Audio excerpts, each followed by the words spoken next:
Selamat pagi, Bapak Joko, selaku dosen pengampu pada mata kuliah Hukum Bisnis. Pada kesempatan kali ini, saya, Ramadava Septian, dari kelas MJ303 akan menyampaikan analisis mengenai sebuah studi kasus yang melibatkan perusahaan A dan perusahaan B terkait pelanggaran kontrak dalam pengadaan barang.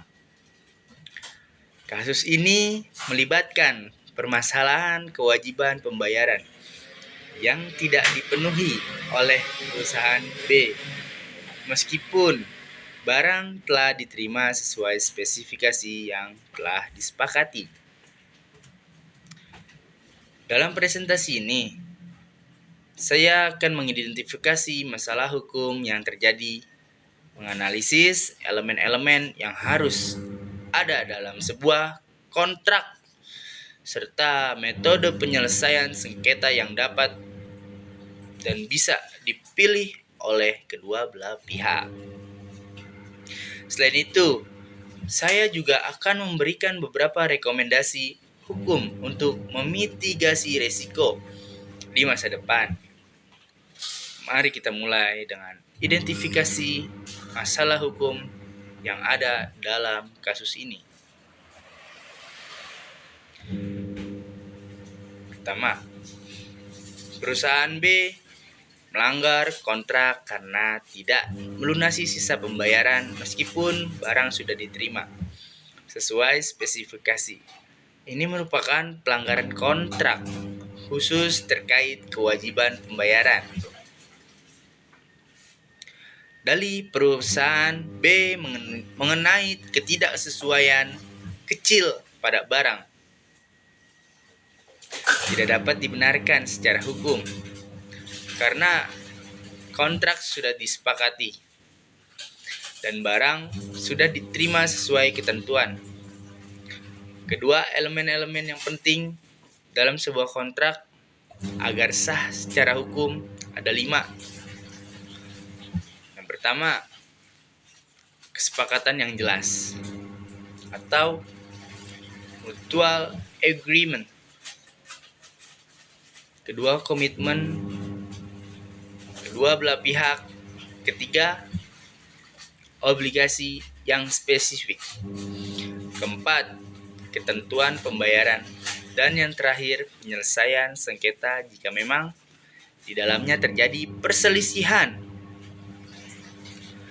Perusahaan A berhak mengklaim kerugian baik finansial, misalnya pembayaran yang belum diterima, maupun operasional, misalkan barang yang tidak dapat dialihkan atau kontrak yang terkait penyelesaian.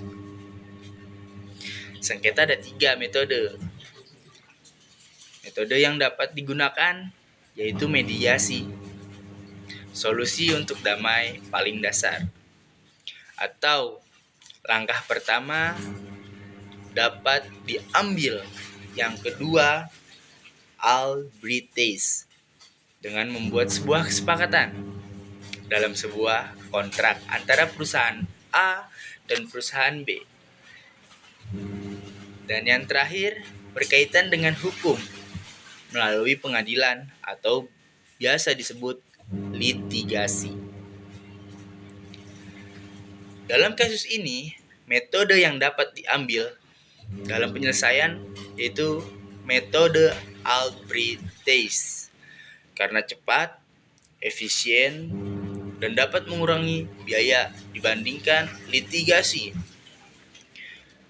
Saran yang dapat saya berikan untuk perusahaan A supaya mencegah terjadinya pelanggaran kontrak untuk masa yang akan datang,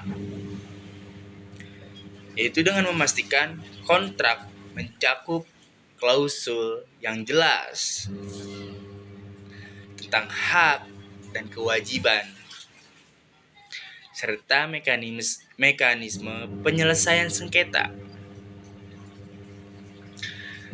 Langkah preventif yang dapat dilakukan adalah menyusun kontrak lebih rinci, menggunakan pembayaran bertahap, dan melakukan pemeriksaan barang sebelum pembayaran final.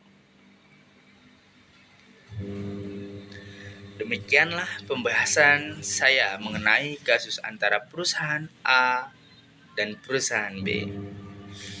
Berdasarkan analisis yang saya telah lakukan, dapat disimpulkan bahwa perusahaan B telah melakukan pelanggaran kontrak dengan tidak memenuhi kewajibannya dalam melunasi pembayaran, meskipun barang telah diterima sesuai spesifikasi.